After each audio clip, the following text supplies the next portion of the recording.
लोकसभा चुनाव से पहले दरभंगा को भाजपा ने अपने चुनावी रणनीति का केंद्र बना दिया है। शनिवार से प्रदेश कार्य समिति की 2 दिवसीय बैठक शहर के ही पोलो मैदान स्थित सभागार में आयोजित की गई, जिसके लिए पूरे लहरियासराय को भाजपा के नेता और कार्यकर्ताओं ने झंडे और बैनर पोस्टर से पाट दिया। आपको बता दें कि इस बैठक में भाजपा के प्रभारी, सभी सांसद, विधायक, विधान पार्षद सहित प्रदेश कार्यकारिणी के सभी बड़े और छोटे नेता मौजूद थे। इस पूरे बैठक में संगठन, मिथिला के विकास सहित चुनाव को लेकर मंथन किया गया।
माननीय सांसद माननीय अशोक यादव जी,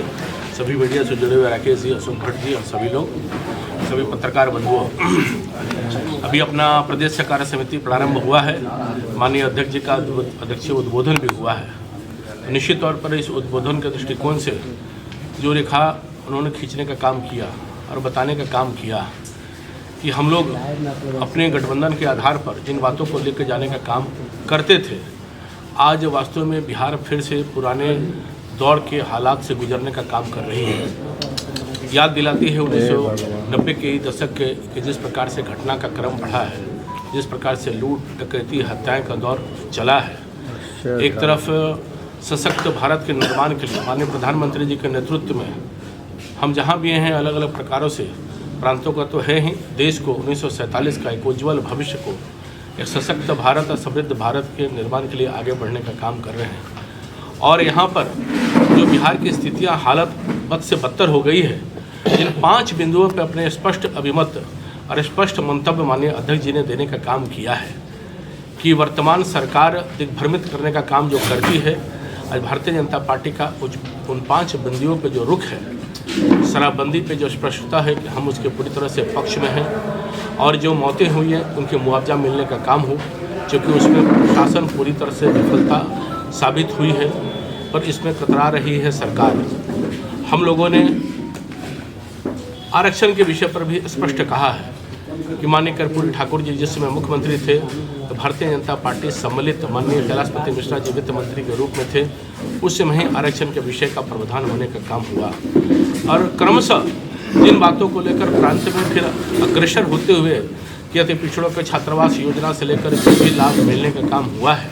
उसमें भी माननीय सुशील कुमार मोदी जी उप मुख्यमंत्री थे, उसके बाद ही मिलने का काम हुआ है।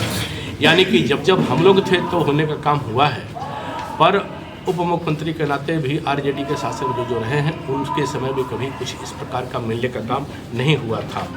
जो जातिगत आरक्षण है, जातिगत जनगणना के विषय पर हम लोग का स्पष्ट मत था कि होना चाहिए, उस पर से जितने प्रावधान हैं सब हम लोगों ने देने का काम किया है। उसी के मत के स्वरूप में ही इस विषय को आगे बढ़ा है, पर कहीं ना कहीं मन में इस सरकार की मंशा स्पष्ट नहीं है कि जातिगत जनगणना को किस दिशा में ले जाना चाहती है, इसलिए सरकार इसमें अपने प्रकार से स्पष्ट साबित नहीं कर पा रही है। जो चौथा विषय है कि विशेष राज्य के दर्जा पर जब उनके जदयू के भी सांसद और चेयरमैन उस नाते माननीय NK सिंह जी थे, उस समय ने कभी डेलीगेशन इन लोगों ने मिलने का काम नहीं किया, और हम लोगों ने इस बात को तो पहले उस समय फाइनेंस कमिश्नर के थे देने का काम हम लोगों ने नहीं किया था। और रोजगार के विषय पर हम लोगों ने कहा है कि 2020 में सरकारी विभागों में कुल 4.5 नौकरियां की बात कही गई थी, पर 18 महीने में सरकार ने हमने कुल 2.34 लाख सरकारी नौकरियों को अवसर खड़ा किए हैं, जिसमें 40,000 नई नियुक्तियाँ की गई एवं 1.114 लाख शिक्षकों के समेत 28,000 स्वास्थ्य कर्मियों के बहाली का मार्ग प्रशस्त किए हैं। यानी कि रोजगार के विषय पर भी विभाग सह जो आज निकलने का काम हो रहा है, उसमें कहीं ना कहीं हम लोगों के समय ही विषय जितने थे उसको लेने का काम किए हैं। उद्योग के क्षेत्र में भी जो इथेनॉल प्लांट से लेकर जितने डबल प्लांट के जो कैपेसिटी है उसको बढ़ाने का भी जो काम हुआ है वो केंद्र सरकार के समायोजन की दृष्टि से भी हुआ था।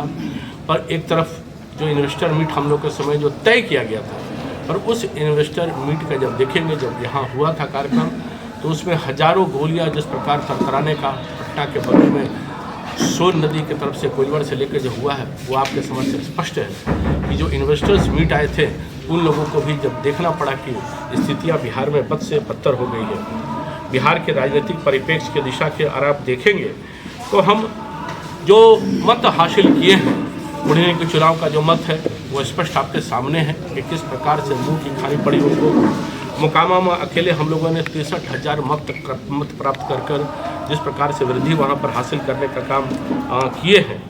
तो यानी कि हम वित्त वर्षों में हम लोगों ने जो घर बनाने का काम, उज्ज्वला योजना का काम, कल्याण का काम, यानी कि लगभग केंद्र सरकार के पोषित जो अलग अलग प्रकार के योजनाएं हैं, जो राशि प्राप्त होती है अलग अलग योजनाओं का, जो हमने देने का काम किया है। गरीब कल्याण हमारा संकल्प, इस बात को हम लोगों ने चरितार्थ करते हुए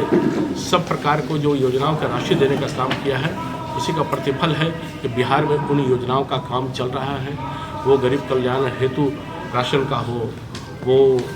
आवास का हो, ऐसे जितनी योजनाएं हैं सब करने का काम हो रहा है। एक तरफ उन प्रांतों को भी देखेंगे कि जहां उत्तर प्रदेश में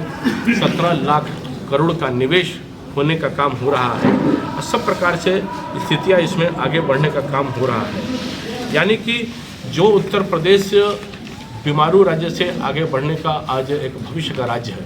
उड़ीसा का देखेंगे जिस परिस्थिति में था, उड़ीसा भी आज अग्रणी राज्य में आगे बढ़ने का काम हो रहा है। बिहार जो अग्रेसर करने का काम हो रहा था वो पिछले पैदान पर क्रमशः जाने का काम हो रहा है। आज महागठबंधन की जो स्थिति है उसके जब आप देखेंगे तो किस प्रकार से अवैध वसूली से लेकर हत्याएं का दौर से लेकर सब चल रहा है और आरजेडी, वामपंथी, कांग्रेस इन सब सम्मिलित है एक अपने आप को गरीब का रहनुमा करने वाले, गरीबों के लिए जुड़कर कभी इन लोगों ने करने का काम नहीं किया। आपको सर्वविदित है,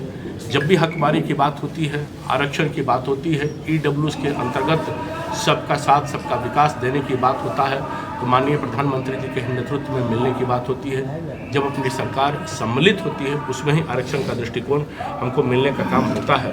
इसलिए आरजेडी ने जो सरकारी नौकरी को आरक्षण देने की जो बात कही वो अपने आप में दिखाई दे रहा है कि वो छलावा है। सब प्रकार से सभी प्रकार से एक समावेश यही था कि हम ऐसे संकल्प लेने का काम करें कि ये वर्तमान सरकार केवल छलावा के आधार पर, गरीबों की गरीबी के आधार पर दिखाने के काम करने के आधार पर कुछ कर नहीं रही है। हम संकल्प लेते हैं कि आने वाले जितनी योजनाओं का हम संकल्पित करने का काम किए हैं कि गरीबी तो दूर हुई ही